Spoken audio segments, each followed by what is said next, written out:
আমার সামনে আল্লাহর কসম, কোন জীবিত পীর, কোন মৃত্যু পীর আমার ভাগ্যের ভালো বা মন্দ করার কোন অধিকার রাখে না। কোন পীর ফু দিয়ে আমার ভাগ্যকে ভালো বানাই দিতে পারবে না, এবং আমার একটা চুলও বাঁকাও করতে পারবে না। খাইরিহি ওয়া শাররিহি মিনাল্লাহি তাআলা, আমার ভালো আমার মন্দ করার একমাত্র মালিক কে? আল্লাহ। এক আঙ্গুল আকাশের দিকে উঁচু করে চিৎকার দিয়ে বলুন কে? আবার বলেন, আবার বলেন, আবারও বলুন। হাত নামান। আল্লাহ কবুল করুন, বলেন আমিন। আপনি কোন অসুবিধায় পড়েছেন, মাজলুম হয়েছেন, অত্যাচারিত হয়েছেন, চাকরির সমস্যা হয়েছে, ঘরে খাবার নাই, অসুখ বিসুখ হয়েছে, নানান ধরনের সমস্যায় পড়েছেন, কোনো মাজার নয়, কোন পীর নয়, মসজিদের ভিতরে চলে যান, উজু করে মসজিদে ঢুকে 2 রাকাত কাজায়ে হাজাতের নামাজ পড়েন। রাসূলুল্লাহর উপরে যখনই বিপদ হতো তিনি নামাজে দাঁড়ায় যেতেন। সুবহানাল্লাহ বলো। আপনি কেন যাবেন একটা কবরের কাছে? আপনার সাহায্য কামনার জন্য কোনো পীর নয়, আপনার সাহায্যের জন্য কবর নয়, সাহায্য পাওয়ার জন্য কে? আল্লাহ। আল্লাহ চান আপনার ঈমানটা খালেস হোক। আল্লাহ তাআলা এটা বরদাস্ত করতে পারেন না যে মানুষ কারো কাছে গিয়া আরেকজনের কাছে গিয়ে নথি স্বীকার করুক। আল্লাহ সহ্য করেন না। ইন্না শিরকা লাযুলমুন আযীম, শিরক হচ্ছে মস্ত বড় জুলম, অত্যাচার। আল্লাহ সব থেকে অপছন্দ করেন কোন গুনাহ? বলেন শিরক। আল্লাহ সহ্যই করেন না। আমার এই বক্তব্য দিয়ে আমি কোন পীরকে অমর্যাদা করছি না। পীর সাহেবদের কাছে পীর কোন শরীয়তের শব্দ নয়। কোরআন এবং হাদিসে কোথাও পীর বলে কোনো শব্দ নাই। এটি ফার্সি শব্দ। এই শব্দের অর্থ হলো বৃদ্ধ।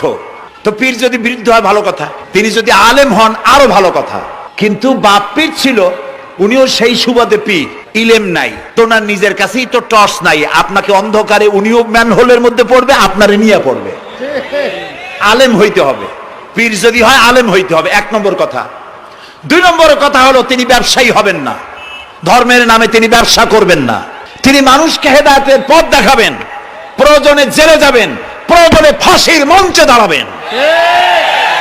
তিনি নিজেকেই ইসলামের সব আমি করি, আর ইসলাম কারো কাছে নাই। যারা ইসলাম করলো 70-80 বছর ধরে, রাজনীতির পথ দেখালো, তারা ইসলামের দল না, ওনারটাই ইসলামের দল। এই ধরনের ফাজলামি বক্তব্য থেকে বিরত থাকতে হবে। এই ধরনের বেয়াদবিপূর্ণ বক্তব্য থেকে বিরত থাকতে হবে। আমার দোকানে খাঁটি ঘি পাওয়া যায়, আর কারো দোকানে খাঁটি ঘি পাওয়া যায় না। ইসলাম নিয়ে এই ধরনের মনোপলি বিজনেস করতে দেওয়া হবে না। প্রিয় ভাই সব, আমরা পীর সাহেবদের চিনি। পীর ছিলেন শাহজালাল রহমতুল্লাহ আলাইহি। সুবহানাল্লাহ। যুদ্ধ করা লাগে না, আজান দিয়েছেন, মূর্তির মাথা ভাঙ্গা চুর চুর হয়ে পড়ে গিয়েছে।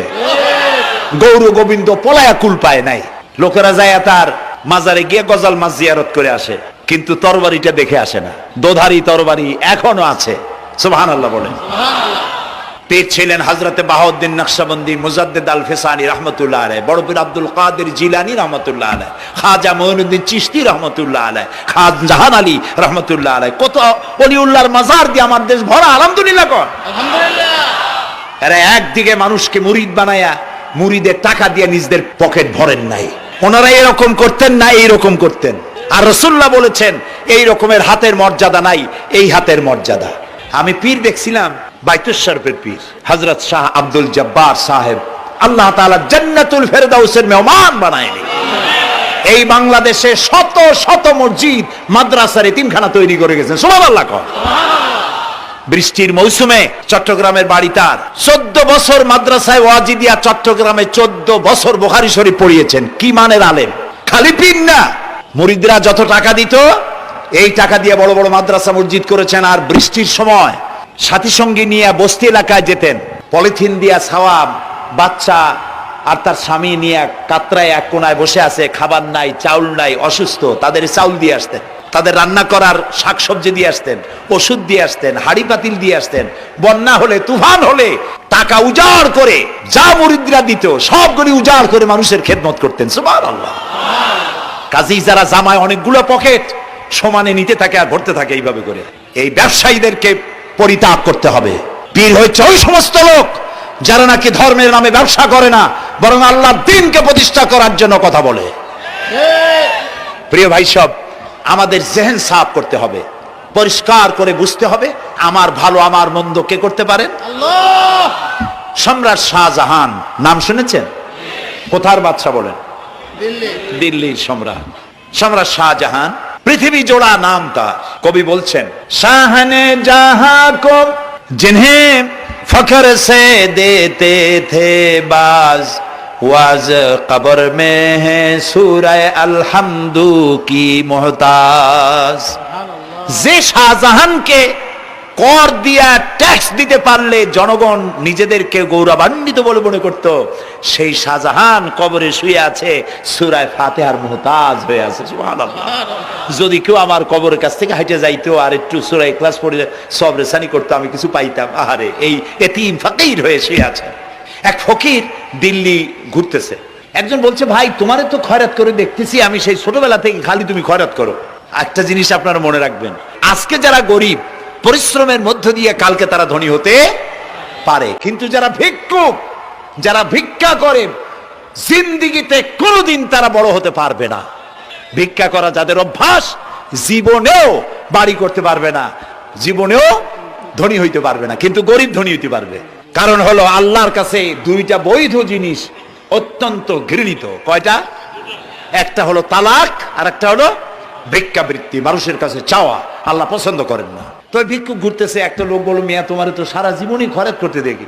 খরচ করবো না, করবো কি? যার কাছে যাই সে দেয় 4 আনা 2 আনা 1 টাকা, এর বেশি তো দেয় না। এই দিয়ে আমি কেমনে বড় লোক হবো? কয় যে তুমি বাদশারে চোখে দেখো না, বাদশারে চোখে দেখো না। কয় বাদশার কাছে কি আমার মতো লোক যাইতে পারে নাকি? কয় না, যাইতে হবে, যাও। বাদশা একবার যাবা, এমন দেওয়া দেবে জীবনে আর তোমার খরচ করা লাগবে না। পাতি শিয়ালের পিছনে ঘুরে তো লাভ নাই। পাতি শিয়ালে খায় মুরগি, তোমার একটা ঠ্যাং দেবে, দাঁতের খেলালের কাজও হবে না। বাঘের পিছনে ঘোরো, বাঘে খায় গরু আর হরিণ, একটা রান দিলে তুমি 1 সপ্তাহ খাইতে পারবে। কাজে ঘুরতে গিয়েও বোঝা উচিত কার সাথে ঘুরি। তো বলছে বাদশার কাছে যাও। তো বাদশারে পাবো কই? কই তো দেখলাম কেবল মসজিদে ঢুকলো। তারপরে ফকির গিয়ে দাঁড়ায় আছে বারান্দায়, দেখে যে উনি বাদশা ভেতরে বসে হাত তুলে আছে এভাবে, আর চোখ দিয়ে পানি পড়ে দাড়ি ভিজে ভিজে পড়তেছে। নামাজ শেষ করে, মোনাজাত শেষ করে বাদশা বেরিয়েছেন। কোন বাদশা? শাহজাহান। বাইরে আসার পর ফকির বলল, আসসালামু আলাইকুম বলে ফকির রওনা করছে। বাদশা বলে, দাঁড়াও, তুমি যে রওনা করলা, তোমার তো ভিক্ষুক মনে হয়, আর লোকেরা যারা ভিক্ষুক না তারাও তো আমার কাছে চায়, আর তুমি তো ভিক্ষুক, চাইলে না কেন কিছু? ভিক্ষুক বলে, জাহাপানা, আমি কিছু চাইতেই এসেছিলাম আপনার কাছে, কিন্তু আপনার করুণ অবস্থা দেখে আমার জ্ঞানের চোখ খুলে গিয়েছে। আমি দেখতে পেলাম আমি যার কাছে চাইতে এসেছি, আমি তো কান্দি না, হাতও পাতি নাই। যার কাছে চাইতে আসতাম দিল্লির সম্রাট, আবার কোন সম্রাটের কাছে হাত পেতে ভিক্ষুকের মতো কি জানি চায়, আর চোখ দিয়া পানি পড়ে দাড়ি ভিজে ভিজে পড়ছে। আমার জ্ঞানের চোখ খুলে গেছে, দুনিয়ার বাদশার কাছে আর চাইবো না। বাদশা কান্দে যে বাদশার কাছে, তার কাছেই চাইবো। প্রিয় ভাই সব, এই জন্যে জিহেন সাফ করে ফেলুন। দুনিয়ার কোনো মানুষের জন্য, মানুষের কাছে নয়, কোনো কবরে নয়, কোনো কারো কাছে নয়, আল্লাহ তাআলার কাছেই আমরা নামাজের মধ্যে ঘোষণা করেছি, ইয়্যাকা না'বুদু ওয়া ইয়্যাকা নাস্তাঈন। আল্লাহ তাআলা, তোমার একমাত্র ইবাদত করি, তোমার কাছেই সাহায্য চাই। কাজেই সাহায্য আল্লাহর কাছে। কার কাছে চাইবো বলে? আল্লাহ আমাদের ঈমান পোক্ত করে দিন। আমরা বলি আমিন, আমরা বলি আমিন। অসুখ বিসুখ হইলে পরে ধৈর্য ধরবেন। অনেক মানুষ আছে জ্বর হইলে কয় যে এত নামাজ পড়ি খালি জ্বর আমারই হয়, এত রোজা রাখি ভালো ভালো কাম করি, আমার ছেলের অসুখ মোটে সারি না। এই যে